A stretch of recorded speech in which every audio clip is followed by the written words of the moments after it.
Aku hendak bernyanyi bagimu selama ku hidup, ya Allahku. Aku hendak bermazmur bagimu selagi ku ada. Dari awal sekarang dikatakan sama-sama Bapak Ibu. Ya Tuhanku, aku hendak bernyanyi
indah tiada taranya, mulia, mulia dan berkuasa.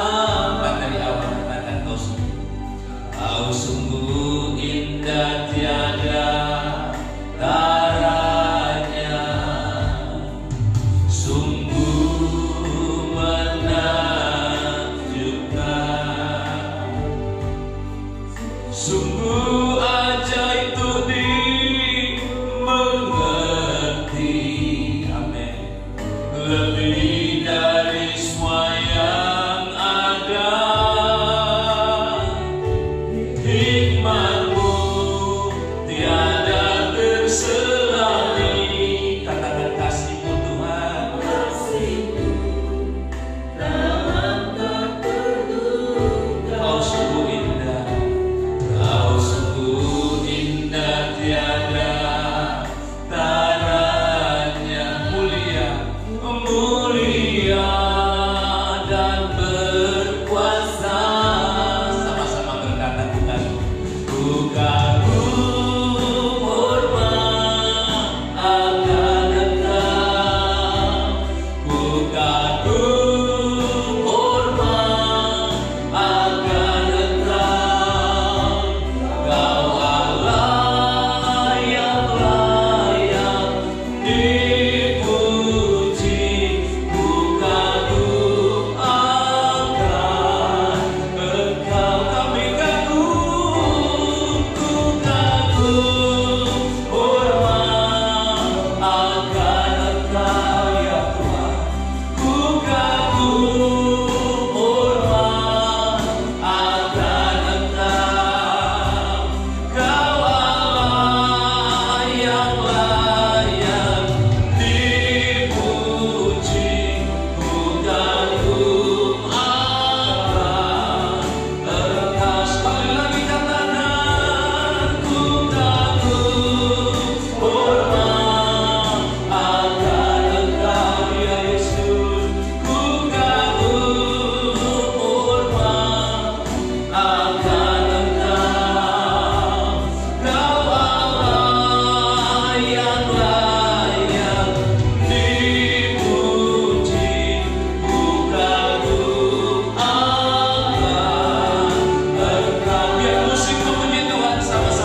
Engkau yang kami kagumi Bapa.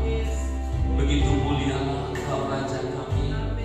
Kami bangga pagi ini kami masih dapat diberi kesempatan menghampiri Engkau ya Tuhan.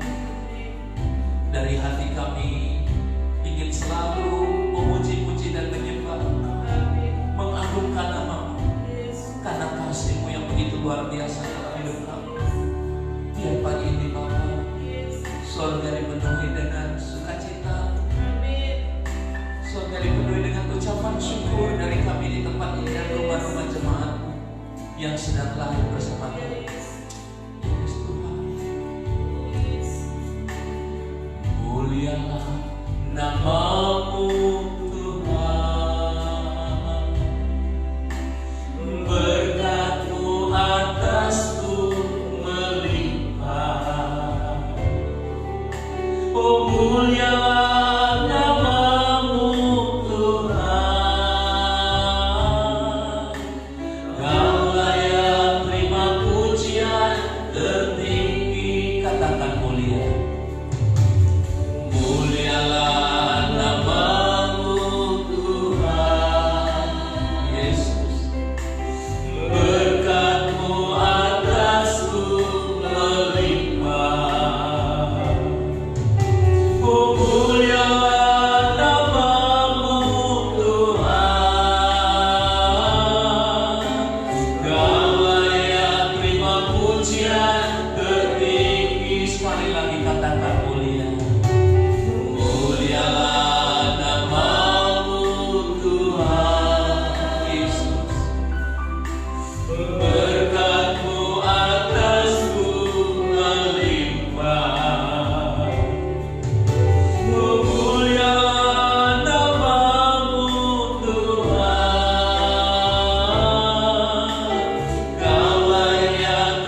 Orang Filistin mengumpulkan tentaranya untuk berperang. Mereka berkumpul di Soko yang di tanah Yehuda dan berkemah di antara Soko dan Aseka di Efes Damim. Saul dan orang-orang Israel berkumpul dan berkemah di lembah Tarbantin.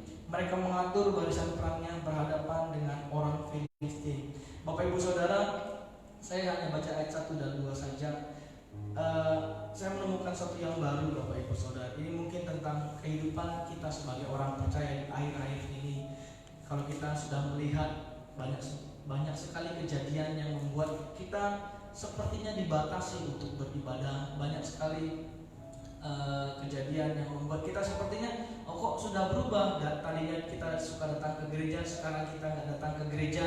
Sekarang kita hanya beribadah hanya lewat live streaming. Itu seringkali membuat Bapak Ibu Saudara penangkapannya kadang-kadang berbeda. Nah, ternyata Tuhan singkapkan ini, Bapak Ibu Saudara. Kalau misal saya lihat, saya coba renungkan kisah ini, mungkin untuk semua orang yang sudah bertumbuh dari anak sekolah minggu sampai yang sudah remaja, sampai yang sudah dewasa, sudah mengerti bahwa yang mengalahkan Goliat ini sebenarnya Daud, Bapak Ibu Saudara. Nah, tapi yang saya mau tekankan di ayat 2 sebenarnya Saul dan orang Israel berkumpul dan berkemah di lembah Tarbantin. Bapak Ibu Saudara, lembah Tarbantin di bahasa Ibrani itu sebenarnya sebutannya itu Elah, Bapak Ibu Saudara. Kalau kita lihat di Yosua 24 ayat 26, lembah Tarbantin atau Elah itu atau pohon yang besar itu sebenarnya di situ sebutannya tempat kudus Tuhan, Bapak Ibu Saudara. Nah, apa yang menarik di sini Bapak Ibu Saudara? Justru di lembah Tarbantin, di tempat kudusnya Tuhan, kalau kita lihat di ayat yang sebelah, ketika Saul dan segenap orang Israel mendengar perkataan orang Filistin itu, maka cemaslah hati mereka dan sangat ketakutan, Bapak Ibu Saudara. Di tempat yang sebenarnya ada kuasa Tuhan, malah di tempat itu orang-orang Israel justru ketakutan, Bapak Ibu Saudara. Nah, ini yang jadi permasalahan akhir-akhir ini. Saya pun merasakannya, Bapak Ibu Saudara. Orang-orang Kristen, orang-orang percaya, mungkin saya juga merasakan, kenapa kok saya sudah menerima satu keselamatan, saya sudah menerima satu anugerah dari Tuhan, tetapi rasa cemas, rasa takut selalu setiap hari ada dalam kehidupan saya. Dan harusnya sebenarnya itu tidak bisa terjadi dalam kehidupan kita, Bapak Ibu Saudara. Menjadi hal yang aneh sebenarnya, misalnya Bapak Ibu Saudara datang ke kantor polisi, berdiam di sana, tetapi Bapak Ibu Saudara masih saja ketakutan, nanti takutnya ada penjahat yang akan membunuh saya. Ini kan salah, Bapak Ibu Saudara. Kenapa? Sebenarnya di kantor polisi harusnya Bapak Ibu Saudara terlindungi, nyaman di situ. Tidak lagi merasa ketakutan, tidak lagi merasa cemas, tidak lagi merasa khawatir. Kenapa? Karena tempat itulah tempat yang aman buat Bapak Ibu Saudara. Tempat itulah tempat yang membuat Bapak Ibu Saudara bisa tentram, bisa damai, bisa lebih khusyuk lagi. Sama seperti saat-saat ini. Kita disuruh diam di rumah, Bapak Ibu Saudara. Nah, ketika kita diam di rumah, dibilang sama pemerintah supaya jangan keluar, supaya tidak tertular atau menularkan. Nah, di situ sebenarnya kita melihat, oh sebenarnya saya di rumah ini sudah aman, tetapi seringkali yang di rumah justru rasa khawatirnya lebih tinggi, rasa cemasnya lebih tinggi, rasa takutnya lebih tinggi. Kenapa? Padahal di sini dianjurkan oleh pemerintah di rumah saja, tetap aman. Nah, sama seperti orang Israel, mereka di tempat kudusnya Tuhan, tapi mereka tidak punya sesuatu yang membuat mereka berani, Bapak Ibu Saudara. Padahal kalau kita lihat, mereka sudah berbaju perang yang lengkap, mereka sudah mempersiapkan semuanya. Hanya karena muncul seorang raksasa, mereka jadi gentar, Bapak Ibu Saudara. Di mana iman mereka? Di mana kepercayaan mereka buat Tuhan? Padahal di situ adalah tempat kudusnya Tuhan, Bapak Ibu Saudara. Coba kita renungkan akhir-akhir ini, hari-hari ini. Masih adakah raksasa yang membuat Bapak Ibu Saudara sebenarnya tidak bertumbuh imannya? Itu yang harus kita pikirkan akhir-akhir ini, Bapak Ibu Saudara. Goliat berbicara tentang raksasa. Goliat berbicara tentang, kalau kita lihat akhir-akhir ini, kekhawatiran, ketakutan, kecemasan, ketidakpastian, bahkan tidak percaya dengan kuasa Tuhan. Itu seringkali membuat kita tidak bisa melihat betapa besarnya kuasa Tuhan di dalam kehidupan Bapak Ibu Saudara. Meskipun Bapak Ibu Saudara dan saya mungkin sudah berbicara, saya kan sudah orang Kristen, tapi lihat, tentara Israel ini sebenarnya orang yang dipilih Tuhan. Meskipun dia ada di tempat kudusnya Tuhan, dia tidak bisa melihat kuasa Tuhan di sana karena dia tidak disertai Tuhan, Bapak Ibu Saudara. Kalau orang tidak disertai Tuhan, biasanya tanda-tandanya sering khawatir, sering cemas, sering takut. Dia nggak ngerti bagaimana cara berbuat seperti ini. Dia nggak ngerti, tuntun saya Tuhan. Dia nggak ngerti. Kenapa? Karena yang di dalam pikiran dia, yang terfokusnya hanya ketakutan, hanya kecemasan. Segala kebenaran firman Tuhan nggak akan mungkin bisa lagi masuk di dalam kehidupan dia, sehingga dia tidak bertumbuh imannya, sehingga dia tidak bertumbuh kepercayaannya kepada Tuhan. Ini yang harus kita halau hari-hari ini, Bapak Ibu Saudara. Di mana kita sedang diuji sama Tuhan, kita sedang dibersihkan sama Tuhan, kita sedang dimurnikan kembali melalui pembatasan ibadah. Bapak Ibu Saudara bisa beribadah di rumah. Mari setiap hari bangun hubungan itu dengan Tuhan. Amen. Supaya apa? Supaya iman Bapak Ibu Saudara bangkit. Nah, sekarang kita lihat di ayat yang 1 Samuel 27 ayat 26, Bapak Ibu Saudara. Kita bandingkan dengan salah satu figur ini. 1 Samuel 17 ayat 26. Lalu berkatalah Daud kepada orang-orang yang berdiri di dekatnya, apakah yang akan dilakukan dengan orang yang mengalahkan orang Filistin itu, dan siapa dan yang menghindarkan cemooh orang Israel? Siapakah orang Filistin yang tidak bersunat ini sampai ia berani mencemoohkan barisan daripada Allah yang hidup. Kita buka lagi di Ibrani 5 ayat 11 sampai ayat 14 Bapak Ibu Saudara. Kita coba bandingkan Ibrani 5 ayat 11 sampai yang ayat 14. Biar saya baca. Tentang hal itu banyak yang harus kami katakan, tapi yang sukar untuk dijelaskan karena kamu telah lambat dalam hal mendengarkan. Sebab sekalipun kamu ditinjau dari sudut waktu, sudah seharusnya menjadi pengajar. Kamu masih perlu lagi diajarkan asas-asas pokok dari pernyataan Allah, dan kamu masih memerlukan susu, bukan makanan keras. Sebab barang siapa masih memerlukan susu, ia tidak memahami ajaran tentang kebenaran, sebab ia adalah anak kecil. Tetapi makanan keras adalah untuk orang-orang dewasa yang karena mempunyai panca indera yang terlatih untuk membedakan yang baik daripada yang jahat. Nah, Bapak Ibu Saudara, kita lihat dua perbandingan tentara Israel dan Daud, Bapak Ibu Saudara. Dua-duanya sama-sama. Satu tentara Israel berada di pihak Tuhan, satu Daud juga berada di pihak Tuhan. Ini berbicara tentang kualitas orang percaya, Bapak Ibu Saudara. Kita lihat Daud. Kalau kita lihat di Ibrani, dia sebenarnya anak kecil, Bapak Ibu Saudara. Tapi dia masuk kategori yang ayat 14, Bapak Ibu Saudara. Tetapi makanan keras adalah untuk orang-orang dewasa yang karena mempunyai panca indera yang terlatih untuk membedakan yang baik daripada yang jahat. Kita lihat kalau misal orang untuk menjadi tentara, Bapak Ibu Saudara, itu ada standar umurnya, harus sudah dewasa. Sedangkan Daud maju ke medan perang, dia masih kecil, bawa roti keju, Bapak Ibu Saudara. Ini berbicara tentang apa? Kedewasaan rohani Bapak Ibu Saudara dan saya tidak ditentukan oleh umur, Bapak Ibu Saudara. Bapak Ibu Saudara boleh lebih tua dari saya atau mungkin lebih muda dari saya, tapi kalau Bapak Ibu Saudara punya pengenalan yang benar akan Tuhan, iman Bapak Ibu Saudara bisa jadi lebih tinggi daripada saya. Bisa jadi kepercayaan Bapak Ibu Saudara lebih tinggi dari saya. Ataupun sebaliknya, Bapak Ibu Saudara. Kita lihat orang yang sudah cukup dewasa, dia bisa berkata dengan kuasa kebenaran untuk melawan tipu muslihat iblis yang diarahkannya, Bapak Ibu Saudara. Jadi ini berbicara tentang bagaimana suatu kualitas kepercayaan dia untuk untuk terus merenungkan kebenaran firman sehingga dia tidak lagi takut, Bapak Ibu Saudara. Kalau kita lihat di ayat yang ke-26, dia berkata, siapa orang yang tidak bersunat ini, Bapak Ibu Saudara? Saya mendapat satu terjemahan yang sedikit mendekati, Bapak Ibu Saudara.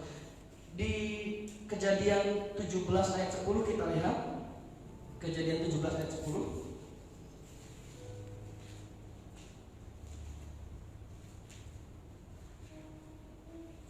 Saya bacakan Kejadian 17 ayat yang ke-10. Inilah perjanjianku yang harus kamu pegang, perjanjian antara aku dan kamu dan serta keturunanmu, yaitu setiap laki-laki di antara kamu harus disunat. Nah, Bapak Ibu Saudara, ini kan berbicara tentang Abraham dan Allah sedang membuat perjanjian, Bapak Saudara. Nah, Daud tahu kata-kata orang yang tak bersunat ini sebenarnya arti yang mendekatinya itu orang yang tidak disertai Tuhan, Bapak Ibu Saudara. Jadi ketika dia bilang siapa orang yang tidak disertai Tuhan ini sehingga dia berani mencemooh tentang barisan orang Israel, dia berbicara kebenaran di situ, Bapak Saudara. Imannya bangkit di situ. Jadi orang yang tahu kebenaran firman, dia bisa langsung berkata-kata, dia bisa langsung membuat imannya itu bangkit. Dia nggak lagi tunduk di atas ketakutan, Bapak Saudara. Jadi dia langsung dengan berani dia bilang, siapa orang yang tidak disertai Tuhan itu sehingga dia berani mencemooh barisan Israel. Artinya, Bapak Ibu Saudara, kalau kita disertai dengan Tuhan, jangan takut dengan ketakutan, Bapak Ibu Saudara. Jangan takut dengan kecemasan, jangan takut dengan raksasa-raksasa yang membuat Bapak Ibu Saudara seperti, kok saya tertekan ya akhir-akhir ini, kok saya nggak bisa intim beribadah ya, ada apa ya? Jangan-jangan Bapak Ibu Saudara lagi ditindas oleh raksasa itu. Coba dicek dalam hidup Bapak Ibu Saudara. Adakah raksasa iri hati, kemunafikan, mungkin Bapak Saudara yang bertindaknya gegabah, tidak percaya dengan Tuhan, takut, cemas, khawatir akan kehidupan. Nah, ini berbicara mungkin Bapak Ibu Saudara lagi ditindas oleh raksasa. Sekarang yang jadi solusinya adalah Bapak Ibu Saudara harus hidup disertai dengan Tuhan, Bapak Ibu Saudara. Bapak Ibu harus hidup dalam kekudusan. Karena tanpa kekudusan Bapak Ibu Saudara tidak akan mungkin bisa disertai oleh Tuhan. Mari hidup kudus setiap hari. Mari hidup mengenal Tuhan setiap hari, Bapak Ibu Saudara. Jangan cemas, jangan takut. Kenapa? Karena setiap apapun yang diserang oleh iblis itu, pertama dia menyerang pikiran, Bapak Ibu Saudara. Kalau pikiran dia sudah serang, Bapak Ibu Saudara, takluk dalam pikirannya iblis, Bapak Ibu Saudara nggak akan mungkin bisa lagi intim beribadah dengan Tuhan. Meskipun kita datang ke gereja, meskipun kita tidak dibatasi bisa datang tiap hari datang ke gereja, tapi kalau Bapak Ibu tidak membenahi pikiran Bapak Ibu Saudara, selalu saja diintimidasi oleh pikiran-pikirannya iblis, tidak dibaharui pikirannya, saya percaya sia-sia kita datang ke gereja, Bapak Ibu Saudara. Kita nggak akan bisa menerima satu kuasa itu. Tapi kalau setiap hari Bapak Ibu Saudara mau membangun hubungan dengan Tuhan, merubah budi dan pekerti dan pikiran Bapak Ibu Saudara, saya percaya setiap yang Bapak Saudara akan hadapi setiap hari, entah ketakutan, entah khawatir, entah raksasa-raksasa yang lain, bisa Bapak Saudara hadapi. Kenapa? Karena kita disertai dengan Tuhan. Ini bedanya raksasa dunia dan raksasa dari Tuhan. Mungkin dilihat oleh dunia, orang itu lebih besar, atau mungkin dia punya kekuatan lebih besar. Tapi kalau kita disertai dengan Tuhan, sama seperti Daud, dia bisa berkata, siapa orang yang tidak disertai Tuhan ini? Artinya Daud berkata, saya orang yang disertai Tuhan. Gak mungkin saya bisa kalah dengan orang yang tidak disertai dengan Tuhan. Berbicara tentang apa? Kalau Tuhan tetapkan saya sebagai orang yang disertai Tuhan, saya percaya apapun yang saya kerjakan, mungkin di dalam pekerjaan, mungkin di dalam kehidupan, itu pasti disertai dengan Tuhan. Jadi bisa berhasil. Tapi yang akhirnya ini kan, Tuhan, tapi kok kenapa masih ada kegagalan? Coba cek hidup Bapak Ibu Saudara, sudah hidup dalam kebenaran firman belum? Kan gak mungkin Bapak Saudara, kayak misal perumpamaan, ini ada obat merah ya, nanti papa dan mama pergi, ada obat merah, lalu saya dan adik-adik saya bermain menjerit-jeritkan kepala saya ke tembok sampai berdarah. Tenang aja, nggak usah takut, kan ada obat merah. Nggak begitu Bapak Ibu Saudara. Kasih karunia, keselamatan yang sudah diberikan harus saudara kerjakan setiap hari. Memang ada yang namanya kita sudah diselamatkan dari dosa, tetapi ada namanya akibat juga dari perbuatan karakter dosa kita, saudara. Misalnya seperti ini, saudara. Ada saya berkesaksian, ada seorang pengerja di salah satu gereja di Jakarta. Dia meminta didoakan oleh gembalanya. Pendeta, pastor, tolong, kenapa? Saya menghamili pacar saya. Loh, ya sudah, pendeta tolong doakan. Doakan untuk apa? Doakan barangkali besok setelah didoakan oleh pastor, besok dia tidak hamil lagi. Nah, ini kan salah satu yang konyol, Bapak. Artinya apa? Ketika dia sudah melakukan satu perbuatan, dia harus menanggung akibatnya. Dia harus menerima ganjarannya dari perbuatan akibatnya itu. Seperti itulah kita. Jadi artinya setiap apapun yang dikasih oleh Tuhan, kita harus bertanggungjawabkan, Bapak Saudara. Ini makanya kalau kita berpikir dengan benar, kalau kita disertai dengan Tuhan, saya percaya Bapak Ibu Saudara nanti akan bisa mengerti jalan-jalan mana yang disertai dengan Tuhan. Kalau jalan seperti ini berarti saya salah Tuhan, berarti nanti akibatnya seperti ini, saya akan tahu akibatnya. Nah, seperti itulah Bapak Ibu Saudara yang harus kita koreksi setiap hari. Jangan-jangan kita jadi orang percaya masih kurang untuk mengenal firman Tuhan. Saya mau tutup dengan kesaksian saya, Bapak Saudara. Beberapa hari yang lalu saya dari kantor, ada rekan saya, dia memang sales motor, suka datang ke kantor untuk menyerahkan kendaraan baru gitu. Dia ngobrol sama saya, Mas Okta, apa Mas, di gerejanya ada ibadah? Nggak ada, saya bilang. Saya mau datang ke gereja Mas Okta. Boleh, tapi live streaming. Oh, live streaming, di gerejanya juga live streaming. Saya nggak mau kalau misalnya live streaming. Kenapa? Kayak nggak kusyuk gitu, Kenapa nggak kusyuknya? Kan justru kalau misal pulang di rumah kan bisa dengan gampang untuk ketemu dengan Tuhan. Enggak kusyuk saya. Coba gereja Mas Okta buka, ya saya mau datang. Ya udah, itu sekilas saja saya lupakan. Lalu sorenya saya dengan istri ke rumah mertua, beneran. Hujan besar, saya beli makan, saya beli makan di depan lapas Kesambi, saya beli makan, beli sate saya lagi nunggu begitu, ada tukang parkir kehujanan, Bapak Saudara. Saya tadinya nggak tahu gitu ada tukang parkir kehujanan. Dia buka baju, dia ambil uang dia hitung. Saya lihat kok hitungnya lama sekali, dia hitung. Ternyata Bapak Saudara, dia nggak bisa hitung, Bapak Saudara. Dia nggak bisa hitung. Lalu tiba-tiba Tuhan kasih sedikit ilustrasi gitu. Lihat ada hal yang berharga di tangan orang itu, tetapi dia tidak bisa mempergunakannya, Bapak Saudara. Mengerti nggak? Dia punya uang, tapi dia nggak ngerti ngitung uangnya, Bapak Saudara. Dia nggak ngerti ngitung uangnya.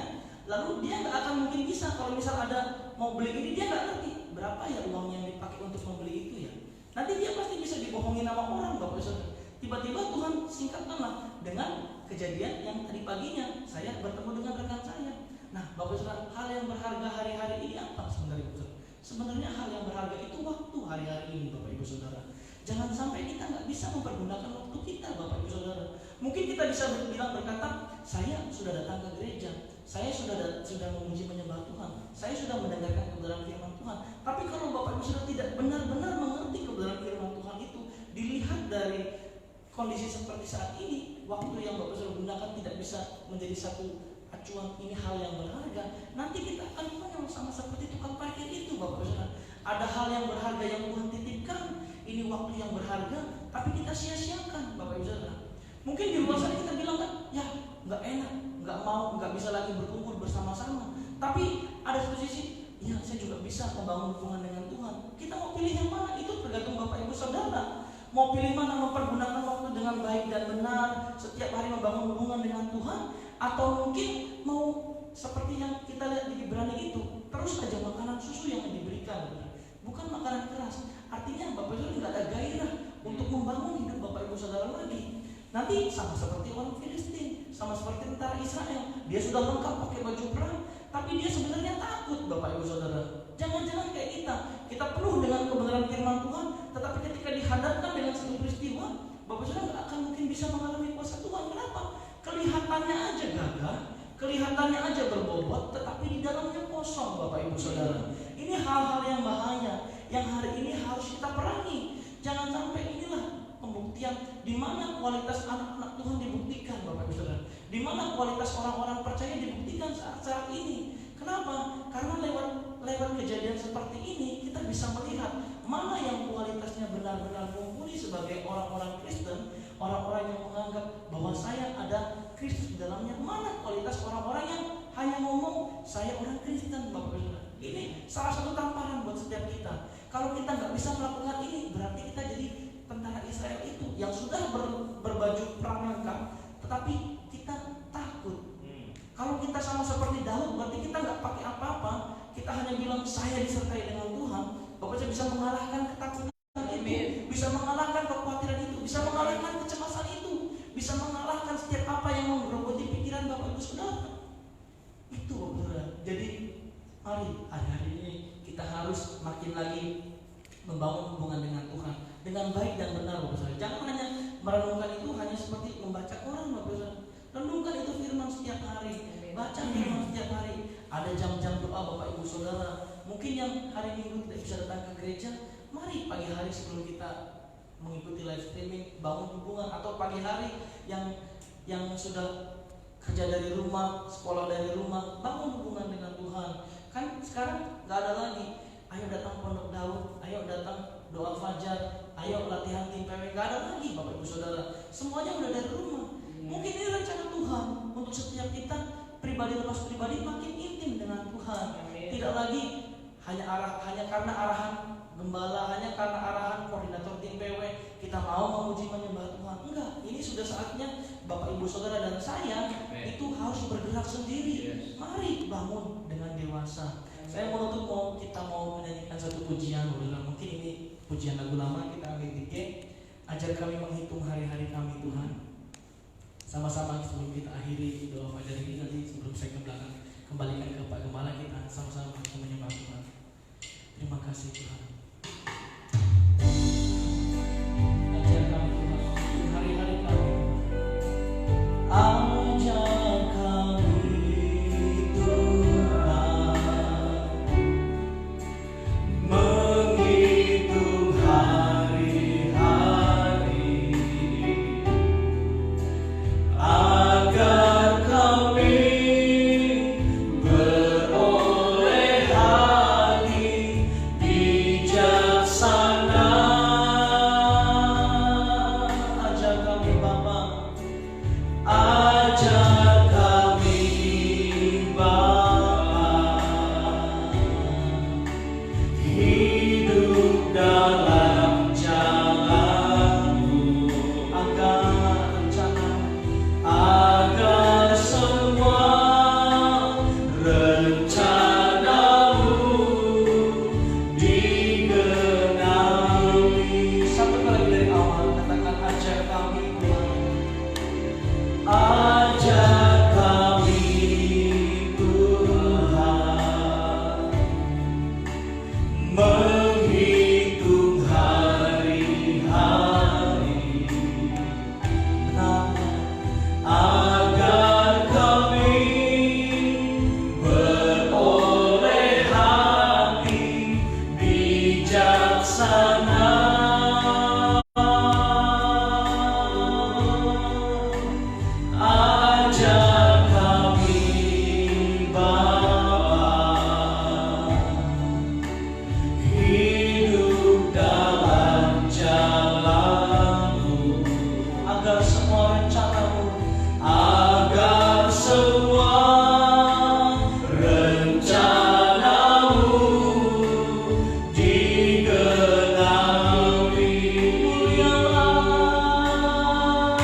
di setiap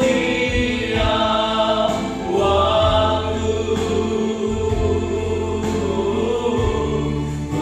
Besar setiamu Tuhan, agunglah karya-Mu. Yesus kami, Yesus kami bersyukur padamu. Mulialah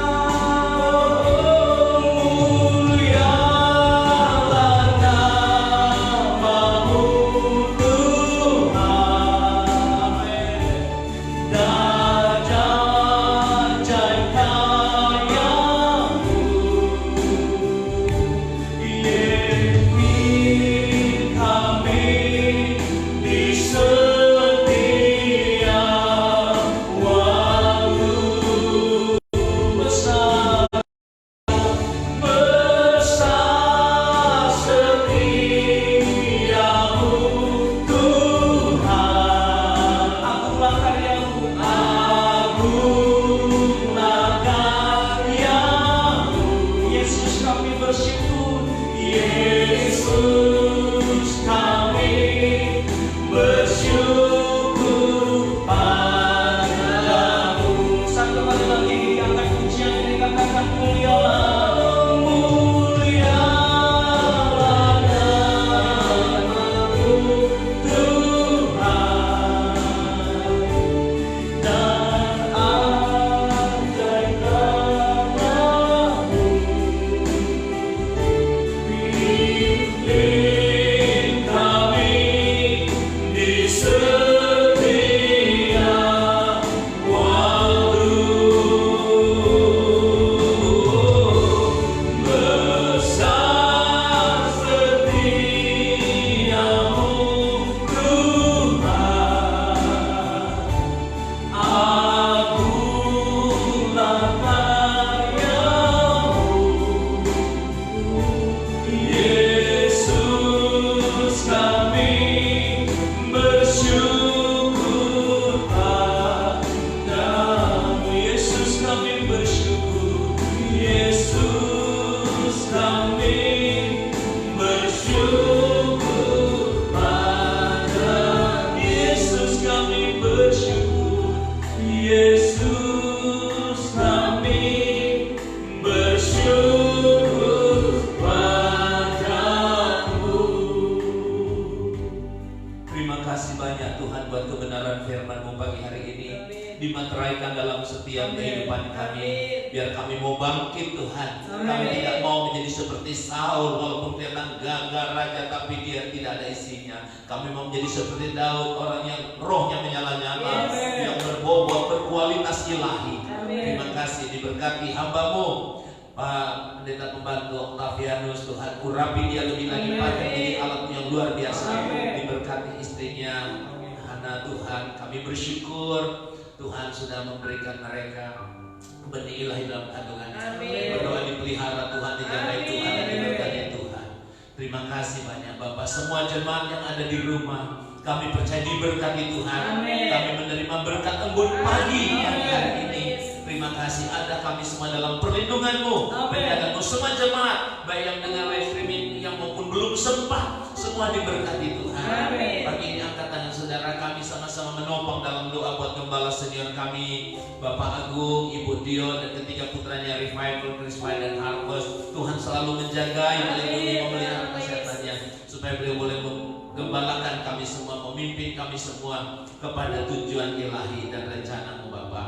Terima kasih rekan-rekan kami, gembala-gembala satelit dimanapun berada, bersama keluarganya dan jemaat yang digembalakan, semua ada dalam perlindungan Tuhan.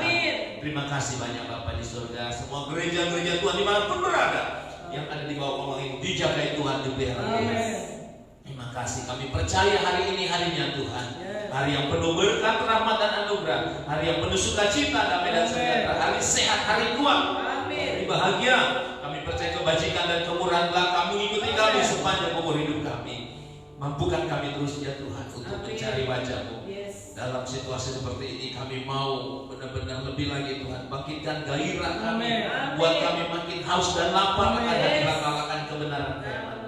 Makasih, kami berdoa untuk ibadah besok live streaming jam 9 pagi. Engkau kembali mengurapi hamba-hamba-Mu pelayan-pelayan, dan juga jemaat-jemaat di rumah, dipersiapkan hati kami untuk kami sama-sama menerima berkat-Mu. Terima kasih Tuhan, terima kasih Bapa. Dalam nama Tuhan kami Yesus Kristus, kami sudah berdoa dan bersyukur. Haleluya. Yang percaya berkata, amin. Sukses people. Baik. Puji Tuhan. Baik saudara. Ya, ada pengumuman besok kembali jam 9 pagi kita akan live streaming. Ibadah juga Paskah ya, kebangkitan, dan kita perjamuan kudus lagi ya. Besok kita akan perjamuan. Minta pelayan standby juga yang kemarin melayani di Jumat Agung. Nah, saudara, kita juga Selasa sampai Sabtu ada live streaming jam 7 pagi. Kemudian malam, tidak tiap malam kita akan Zoom atau live streaming, karena kita juga dilatih oleh Tuhan untuk pribadi, Bapak Ibu Saudara. Seperti tadi yang disampaikan oleh Bang Okta. Kenapa ya orang tuh, kalau ibadah di gereja, lebih kusuk begini. Sebenarnya di mana aja kita bisa ketemu Tuhan. Persoalannya kemarin kami juga evaluasi, ya, Bang Ota kasih masukan. Iya, emang Om katanya kalau kadang di rumah belum tentu loh orang bisa langsung connect. Mungkin di sini kita merasakan ada hadirat Tuhan, tapi di rumah belum tentu. Nah itu kami evaluasi. Saya bilang sebenarnya bukan masalah connect atau nggak connect. Kalau orang terbiasa membangun hubungan dengan Tuhan, pasti cepat. Amin. Dengar baik ya, saudara. Kalau orang terbiasa dia punya hubungan dengan Tuhan, dia cepat. Kemudian hadirat Tuhan itu cepat, dia rasakan cepat. Saya amati kalau saya kunjungan ke rumah-rumah jemaat, terus saya pimpin doa di situ, ya saya merasakan, oh ini pasti keluarga ini suka berdoa. Kalau pasti punya hubungan dengan Tuhan, itu kerasa, Bapak Ibu Saudara. Karena Allah itu roh, amin, spirit. Nah, untuk itu mari saya terus mengingatkan, gak usah terus bangun hubungan dengan Tuhan. Amin. Ya, nanti Roh Kudus akan kasih kita hikmat dan pengertian, saudara. Amin. Roh hikmat, roh wahyu, roh pengertian itu akan Tuhan berikan sehingga kita mengerti, dibukakan terus. Nah, seperti tadi contoh, ada contoh tadi ilustrasi Bang Okta, ada tukang parkir lagi hitung ternyata dia nggak bisa ngitung, itu ada sesuatu yang berharga. Saya juga pernah dengar seorang hamba Tuhan cerita begini. Dulu pernah ada pesawat dari Amerika mau kemana, jatuh di Afrika. Ternyata pesawat ini ngangkut uang, mau dibawa ke satu negara, itu uang jadi jatuh di hutan Afrika. Nah, sama orang-orang di hutan Afrika itu uang dolar diambil, dibikin lintingan rokok. Buat kamu tuh kalau ada tembakau yang ini dilinting, gini dan gini. Nah itu uang dolar gitu, karena dia nggak tahu itu sesuatu yang berharga. Waduh, kalau bagi kita itu disimpan rapi itu. Nah, sama kita nggak tahu, padahal namanya ada sesuatu yang berharga. Amin. Ada Christ in you, ada Christ in me. Dan kenapa kita nggak bangkit semangat, saudaraku, menjaga api itu supaya terus menyala. Amin. Dengan terkonek dengan Tuhan, hubungan dengan Tuhan. Nah, kalau kita nggak ngerti ini, ya Saul nggak ngerti. Ya memang karena dia nggak lebih suka membangun hubungan dengan Tuhan, dia lebih suka melihat kemegahan kerajaannya dia. Daud enggak. Dari dulu Daud hatinya hanya tertuju kepada Tuhan. Amin. Mau dia rajanya megah apa, dia nggak terlalu ini. Makanya kalau kita baca tentang Daud, begitu dia jadi raja, ya Pak Agung juga saya sampaikan kalau di Bandung dulu saya ingat awal-awal selalu menekankan tentang Daud. Dan kita melihat juga gereja kita BFA ini kan diurapi Tuhan, diberi karena kita diajarkan dulu mencari Tuhan. Amen. Menciptakan dari dalam ini ada lapar, ada haus, ada gairah kepada Tuhan. Nah, orang yang lapar dan haus akan Tuhan itu beda, saudaraku, respon hidupnya, reaksinya beda. Nah, sama seperti Daud, dia melihat Goliat, dia nggak takut. Hari-hari ini orang sedang dalam ketakutan. Nah, makanya saya sering dengan anak-anak Tuhan, roh yang ada dalam kita lebih besar daripada roh yang ada di dalam dunia ini. Nah, itu cuma satu kuncinya, hubungan dengan Tuhan. Kita sepintar apapun teologi kita, pemahaman firman kita, kalau nggak ada hubungan dengan Tuhan, kita hanya pintar berteori, Bapak Ibu Saudara. Saya juga lagi kuliah S2 teologi, tiap hari saya belajar. Tapi kalau nggak ada hubungan, jadi busuk semua, itu nggak ada gunanya. Yang penting kita belajar juga, tapi hubungan dengan Tuhan. Karena dari Tuhan itu nanti turun kekuatan yang baru. Nggak pernah salah Alkitab bilang, orang-orang yang menanti-nantikan Tuhan akan mendapat kekuatan baru. Mereka seumpama raja wali yang terbang tinggi. Nah, saudara Israel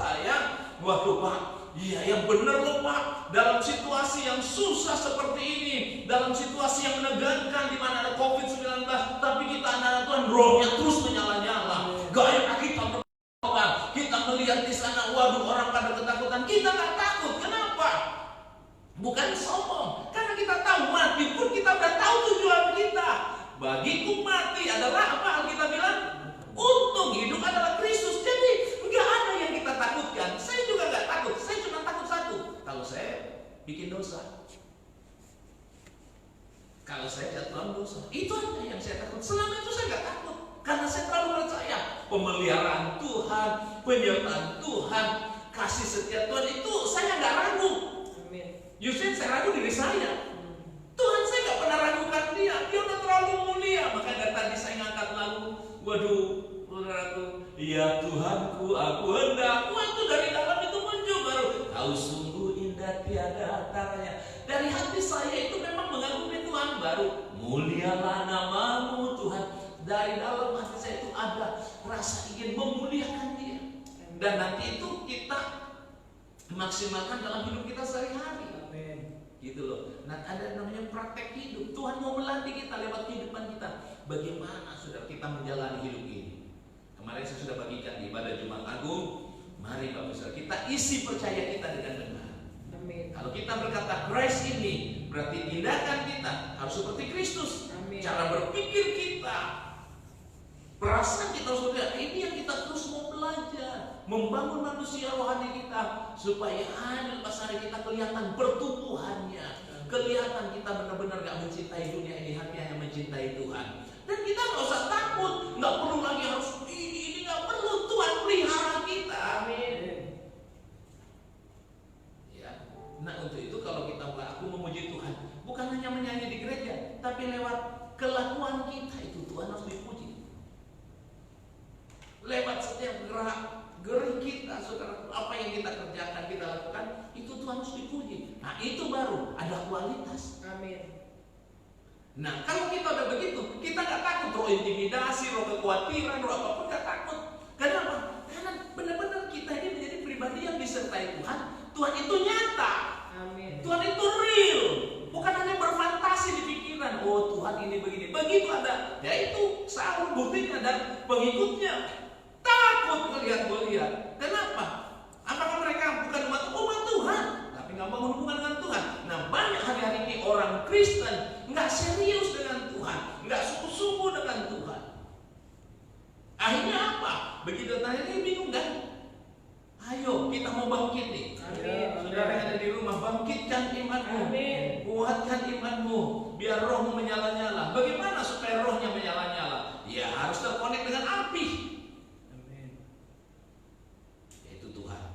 Amin. Nanti ada di Ibrani, Allah kita itu api yang menghanguskan. Nah untuk itu saudaraku, mari pagi ini ya kita mau tunjukkan pada dunia bahwa kita mau tampil beda. Amin. Kita punya Tuhan. Bukan berarti dia lihat nih, gua gak takut sama COVID nih, ada orang kena, bukan begitu. Itu membabi buta. Kita tetap waspada dan berjaga-jaga, taat sama aturan pemerintah. Tetapi dari dalam sini kita jangan tertekan, jangan takut. Aduh nanti gimana? Kan sekarang setan ini sekali bekerja nih, roh intimidasi, roh teror, roh ketakutan.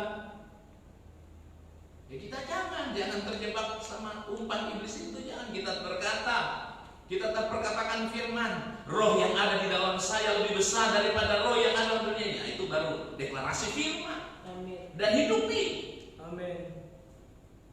Ya Daud hebat tuh, ya kan tadi. Siapa orang yang tidak bersunat itu?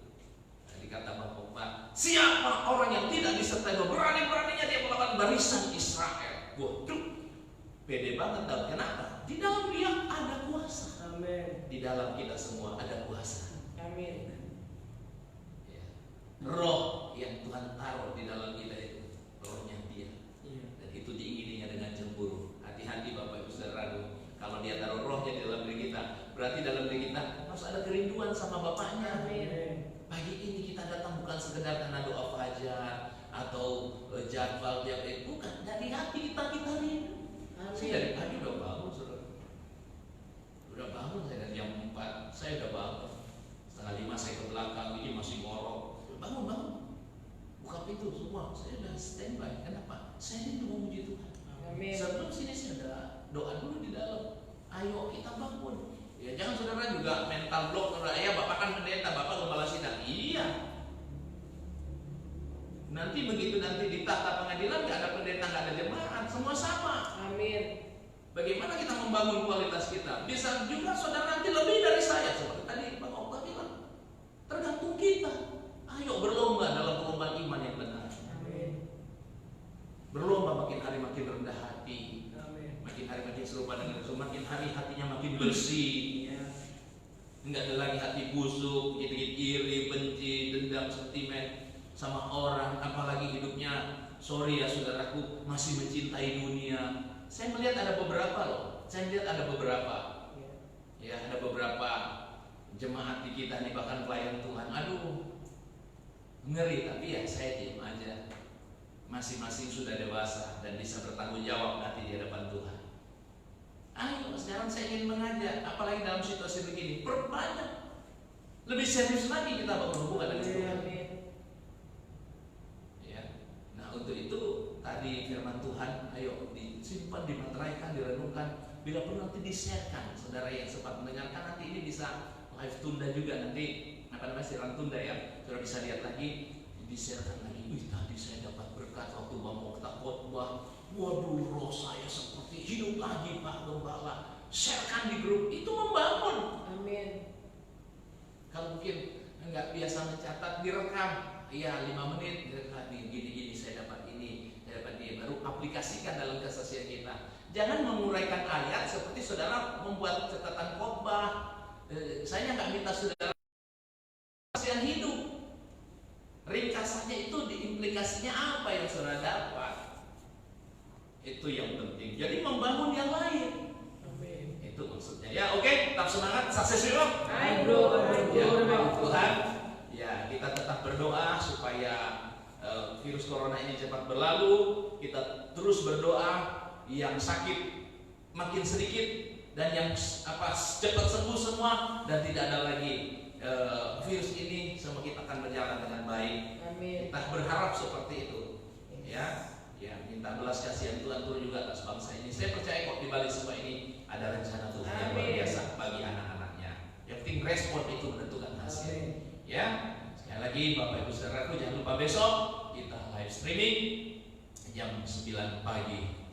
Jam 9 pas setengah 9 ya. Jam 9 kita ibadah cuma 1 jam kok. Ya, jam 9 aja supaya teman-teman bisa persiapan dengan baik. Oke, itu saja. Mari angkat tangan, kita berdoa. Bapak, diberkati anak-anakmu, hamba-hambamu, pelayan-pelayanmu yang ada di rumah. Amin. Seluruh jemaat BFA Cirebon dan Tegal dan di Pemalang diberkati. Ada dalam perlindungan Tuhan. Amin. Ada dalam pemeliharaan Tuhan. Kami percaya tidak ada yang tidak makan, semua diberkati. Amin. Sandang pangan diberkati Tuhan. Dan ada dalam perlindungan Tuhan. Semua dijagai, semua sehat. Tidak ada yang sakit, semuanya sehat. Terima kasih Bapak. Kami kembalikan segala hormat syukur hanya bagi Saudaraku, terimalah berkat yang berlimpah-limpah dari Allah Bapa di surga, cinta kasih dan sayang dari Tuhan kita Yesus Kristus, dan dosa yang manis bersama dengan kuat kuasa Allah Roh Kudus menyertai kita semua pagi ini, besok tetap sampai Maranatha. Tuhan menjemput kita di awal kemuliaan. Dalam nama Yesus, mari yang percaya berkata Amin. Amin. Selamat pagi, Tuhan Yesus memberkati kita semua. Amin.